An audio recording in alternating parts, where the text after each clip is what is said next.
Hello everyone, आज की video में हम ह्यूमन के डाइजेशन के बारे में देखेंगे, यानी मानव का पाचन तंत्र। ठीक है, सो हमारा जो डाइजेशन है वो हमारे माउथ से स्टार्ट होकर एनस पर एंड हो जाता है। यहाँ पर एक और बात समझने वाली है कि हम जो फूड खाते हैं, जो खाना खाते हैं, जो भोजन लेते हैं, उसमें हमारे 3 ही चीज़ों का डाइजेशन होता है: कार्बोहाइड्रेट, प्रोटीन और फैट्स। ठीक है, हमारे जो विटामिन्स होते हैं या वाटर मॉलिक्यूल्स हैं, इनका डाइजेशन नहीं होता, इनका ब्रेकडाउन नहीं होता, क्योंकि हमारे जो विटामिन्स होते हैं वो साइज़ में ऑलरेडी बहुत ज़्यादा छोटे होते हैं, तो वो नॉर्मली ही एब्जॉर्ब हो सकते हैं, उनका ब्रेकडाउन की इतनी ज़रूरत नहीं होती है। बट हमारे जो कार्बोहाइड्रेट, प्रोटीन और फैट्स होते हैं, इनका हमारी बॉडी में ब्रेकडाउन होता है और इनसे हमें न्यूट्रिशन मिलता है। ठीक है, सो सबसे पहले क्या होता है, हमारा जो माउथ है, हमारा जो मुंह है, जहाँ पे हम खाना को रखते हैं, तो हमारे माउथ के अंदर हमारे टीथ प्रेजेंट होते हैं। टीथ बेसिकली 4 टाइप के होते हैं: canines, incisor, premolar and molar. ठीक है, ये टीथ क्या करते हैं, जैसे ही हम भोजन को लेते हैं तो ये टीथ उनको छोटे छोटे टुकड़ों में डिवाइड कर देते हैं ताकि उनका डाइजेशन आसानी से हो सके। ठीक है, जैसे आपने देखा होगा जो चक्की होती है, जैसे हम गेहूं डालते हैं चक्की के अंदर, तो गेहूं क्या होता है, छोटे छोटे टुकड़ों में डिवाइड हो जाता है, छोटे टुकड़ों में टूट जाता है। जब वो चक्की से बाहर आता है तो उसके छोटे छोटे पीसेस हो जाते हैं। जैसे आपने देखा होगा दलिया, तो हम जब दलिया बनवाते हैं तो हम गेहूं को चक्की में डालते हैं, वो छोटे छोटे पीसेस में टूटकर बाहर आता है। तो वैसे ही हमारे टीथ भी वही काम करते हैं, हमारे फूड को छोटे छोटे टुकड़ों में डिवाइड कर देते हैं। ठीक है, हमारे माउथ के अंदर बहुत सारी सलाइवरी ग्लैंड्स होती हैं जो कि सलाइवा का सिक्रीशन करती हैं। अब सलाइवा क्या करता है, सलाइवा हमारे फूड के साथ मिल जाता है और उसे बहुत ज़्यादा चिकना बना देता है, जिससे उसका डाइजेशन अच्छे से हो पाए और जो भी हमारा डाइजेस्टिव ट्रैक है वहाँ पे वो अच्छे से मूव कर पाए। एंड सलाइवा में एक और एंजाइम प्रेजेंट होता है, उसको बोला जाता है एमिलीज। ठीक है, एमिलीज एंजाइम सलाइवा के अंदर प्रेजेंट होता है। वो क्या करता है, हमारे जो कार्बोहाइड्रेट्स होते हैं उनका ब्रेकडाउन कराता है। मैंने बताया कि 3 ही चीज़ों का ब्रेकडाउन होता है: कार्बोहाइड्रेट, प्रोटीन, फैट्स। तो जो हमारा एमाइलीज एंजाइम है वो क्या करेगा, एमिलीज एंजाइम क्या करेगा कि हमारे जो फूड है उसका माउथ के अंदर ही, जो भी कार्बोहाइड्रेट हमारे फूड के अंदर प्रेजेंट होगा, माउथ के अंदर ही उसका ब्रेकडाउन करा देगा। ठीक है, तो हमारे कार्बोहाइड्रेट का आधा ब्रेकडाउन तो हमारे माउथ के अंदर ही हो जाता है। फिर उसके बाद हमारा फूड यहाँ से ट्रैवल करता हुआ नीचे की तरफ मूव करता है, तो यहाँ पे 2 पाइप होते हैं, एक होता है हमारा वेंट पाइप एंड एक होता है हमारा फूड पाइप। फूड पाइप का ईसोफेगस भी बोला जाता है। ठीक है, फूड पाइप है ईसोफेगस। ओके, देन हमारा फूड यहाँ से मूव करेगा। अब भाई 2 रास्ते हैं फूड के जाने के लिए, या तो वो यहाँ से जाएगा विंड पाइप में या तो जाएगा फूड पाइप में। अब ऐसा तो है नहीं है कि हरदम वो फूड पाइप में ही आए, कभी कभार वो विंड पाइप में भी आ सकता है। अगर हम कार से जा रहे हैं, हमारे पास 2 रास्ते हैं, ठीक है, जाने के, तो कभी हम इस रास्ते से जाएंगे तो कभी हम उस रास्ते से जाएंगे। ठीक है, ऐसा तो है नहीं कि ऑल टाइम हम इसी रास्ते से जाएं। तो ऐसा यहाँ पे क्या प्रेजेंट होता है जो फूड को फूड पाइप में आने देता है, विंड पाइप में जाने से रोकता है। तो देखिए यहाँ पे विंड पाइप के ऊपर एक कैप टाइप का प्रेजेंट होता है जिसे एपिग्लॉटिस बोला जाता है। ये कैप क्या करता है, जैसे ही हमारा फूड यहाँ से आता है तो ये एक ढक्कन पैक कर देता है, ढक्कन लगा देता है ऊपर से, ताकि हमारा जो फूड है वो फूड पाइप के अंदर से होता हुआ नीचे की तरफ मूव करे, विंड पाइप के अंदर ना आए, क्योंकि हमारे जो विंड पाइप है वो हमारे लंग से कनेक्टेड है। अब अगर हमारा फूड यहाँ पे आ गया बाई केस तो बहुत ज़्यादा नुकसान हो सकता है। अब हमारा फूड यहाँ फूड पाइप से होता हुआ हमारे स्टमक के अंदर एंट्री लेगा। देखिए हमारा स्टमक, जो जिसको हम पेट बोलते हैं, आपने सुना होगा कि मेरा पेट दर्द हो रहा है, मेरे पेट में प्रॉब्लम होगी, वो हमारे एक्चुअली पेट में प्रॉब्लम नहीं होती, क्योंकि हमारा पेट सिर्फ ये होता है। बाकी हमारे और भी ऑर्गन्स हैं, हमारे इंटेस्टाइन हैं, लार्ज इंटेस्टाइन है, स्मॉल इंटेस्टाइन है, पैनक्रियाज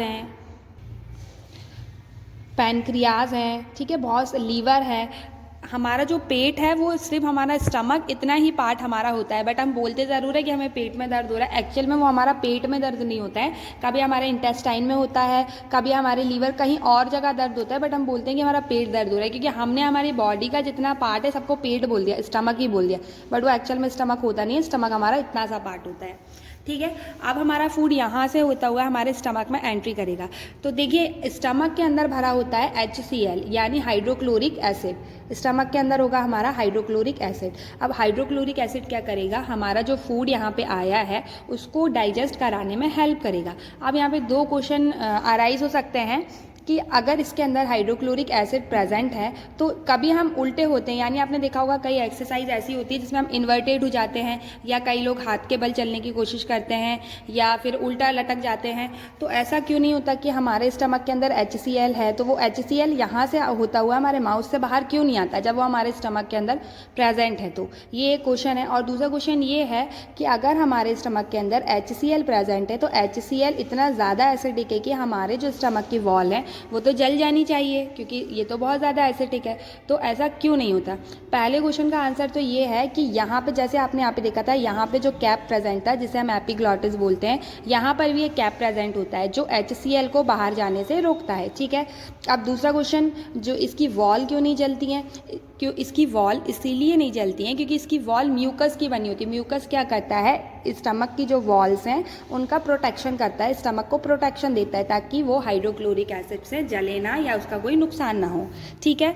यहाँ पे भी एक कैप प्रेजेंट है, यहाँ पे भी एक कैप प्रेजेंट है। अब यहाँ पे क्यों कैप प्रेजेंट है? यहाँ पे इसीलिए कैप प्रेजेंट है क्योंकि हमारा फूड मान लीजिए यहाँ पे डाइजेस्ट हो रहा है, ठीक है, उसकी प्रोसेस चल रही है। अब उसका हाफ डाइजेशन हुआ है, पूरा डाइजेशन हुआ ही नहीं है और पहले ही वो यहाँ से निकल कर इंटेस्टाइन में आ गया। तो ऐसा ना हो पाए तो ये कैप क्या करता है, ये देखता है, मॉनिटर करता है कि जो हमारा फूड डाइजेस्ट हो रहा है वह अभी पूरा हो पाया है, नहीं हो पाया है, उसको बाहर जाने देना है या नहीं जाने देना है। ठीक है। अब देखिए हमारा जो फूड है वो यहाँ से जो हमारा ईसोफेगस से मूव करता हुआ आता है तो वो पेरिस्टाल्टिक मूवमेंट के थ्रू मूव करता है। अब पेरिस्टाल्टिक मूवमेंट क्या होता है, यहाँ पे हम थोड़ा समझने का ट्राई करते हैं। मान लीजिए हमारा फूड पाइप है यानी ईसोफेगस है, अब ये हमारा फूड है, तो इसकी जो वॉल है ना वो आपस में कॉन्ट्रैक्शन करेंगी, फिर रिलैक्सेशन करेंगी, कॉन्ट्रैक्शन करेंगी, रिलैक्सेशन करेंगी। तो इस टाइप के मूवमेंट को बोला जाता है पेरिस्टाल्टिक मूवमेंट। तो हमारा फूड पूरे हमारे डाइजेस्टिव ट्रैक्ट के अंदर इसी तरीके से मूव करता है। ओके। हमारे स्टमक के अंदर गैस्ट्रिक ग्लैंड्स प्रेजेंट होती हैं। गैस्ट्रिक ग्लैंड्स क्या करती हैं? पेप्सिनोजिन का सिक्रीशन कराती हैं। पेप्सिनोजिन का जब ये सिक्रीशन कराएंगी तो इसमें क्या प्रेजेंट था? Hydrochloric acid. तो हाइड्रोक्लोरिक एसिड प्लस पेप्सिनोजिन मिलकर क्या बनाते हैं? ये मिलकर बनाएंगे पेप्सिन। ठीक है। पेप्सिन क्या करेगा? पेप्सिन हमारा प्रोटीन का ब्रेक डाउन कराएगा। हमारे कार्बोहाइड्रेट का ब्रेक डाउन हमारे माउथ में होने शुरू हो जाता है, प्रोटीन का ब्रेक डाउन हमारे स्टमक में होने लगता है। कहाँ से बना ये पेप्सिन? हाइड्रोक्लोरिक एसिड और हमारे स्टमक की जो गैस्ट्रिक ग्लैंड थी उनने पेप्सिन का सिक्रीशन करा, ये दोनों ने आपस में रिएक्शन करके पेप्सिन बनाया। पेप्सिन हमारे प्रोटीन का ब्रेक डाउन कराता है। क्लियर। अब नेक्स्ट हम देखते हैं, अब हमारा फूड यानी हमारा बॉलस यहाँ से मूव करता हुआ इस कैप के थ्रू यहाँ पे आता है। ये क्या है? ये हमारी स्मॉल इंटेस्टाइन है। ठीक है। ये जो पूरी आपको दिख रही है ये पूरी स्मॉल इंटेस्टाइन है। वैसे तो ये बहुत ज़्यादा हेलिकल स्ट्रक्चर होता है लेकिन मैंने बहुत ज़्यादा अभी सिंपल ड्रॉ करा है यहाँ पे। ये पूरा बहुत ज़्यादा हेलिकल है। ठीक है।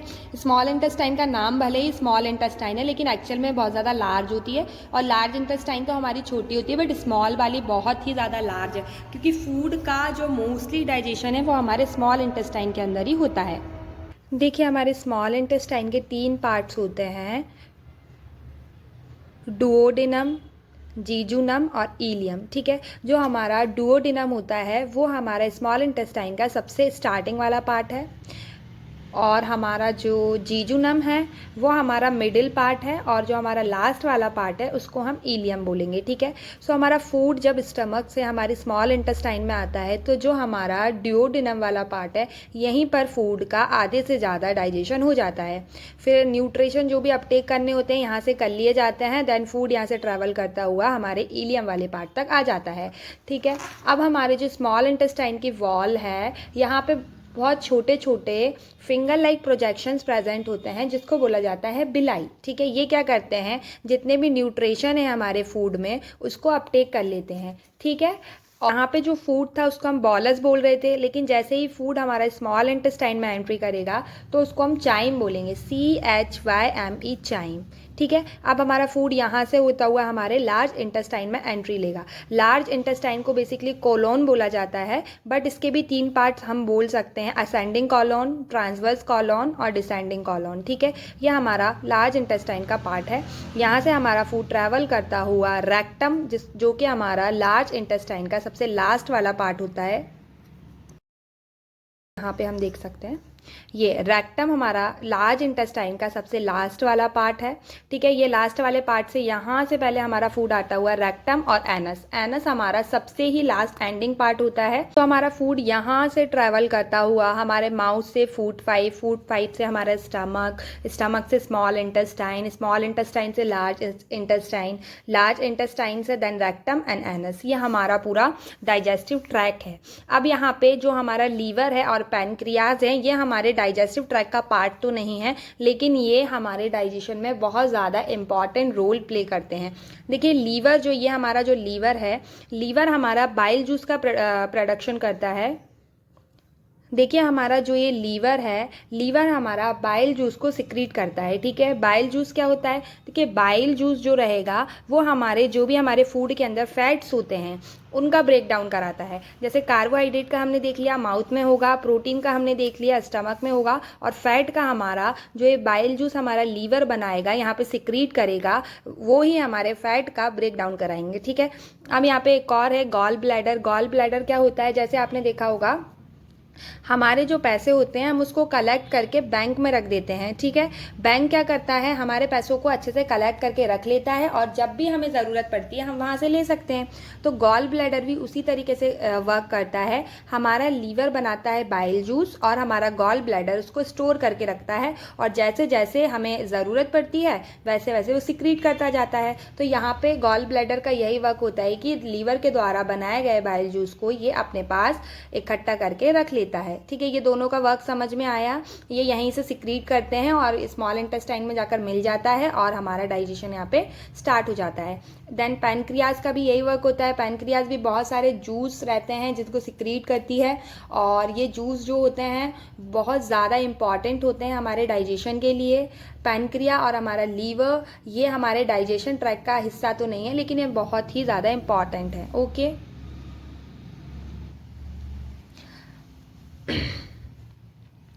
आई होप कि आपको समझ में आया होगा। बहुत ज़्यादा इजी है। हमारा फूड यहाँ से स्टार्ट होता हुआ हमारे फूड पाइप से होता हुआ स्टमक, स्मॉल इंटेस्टाइन में हमारा बाइल जूस हमारा लीवर भेज देगा। देन पैनक्रियाज से भी यहाँ पे जूस आकर जो हमारे स्मॉल इंटेस्टाइन का डिओडेनम वाला पार्ट है यहाँ पे इसका डाइजेशन कराएंगे फूड का। मोस्टली डाइजेशन हमारे स्मॉल इंटेस्टाइन के डिओडेनम वाले पार्ट में हो जाएगा। देन हमारा फूड यहाँ से ट्रैवल करता हुआ लार्ज इंटेस्टाइन से होता हुआ एनस के थ्रू पास आउट हो जाएगा। सो ये एक प्रोसेस है जिसको डाइजेस्टिव सिस्टम बोला जाता है, जो कि ह्यूमन के बॉडी में सभी ह्यूमंस की बॉडी में चलता है। देन यहाँ पे बहुत और भी एंजाइम्स होते हैं जो इन्वॉल्व होते हैं।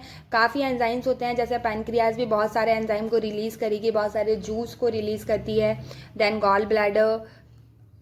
सो आई होप कि आपको समझ में आया होगा। Thank you so much for watching. If you like the video then do comment in comment section. Thank you. मिलते हैं नेक्स्ट वीडियो में। Bye bye.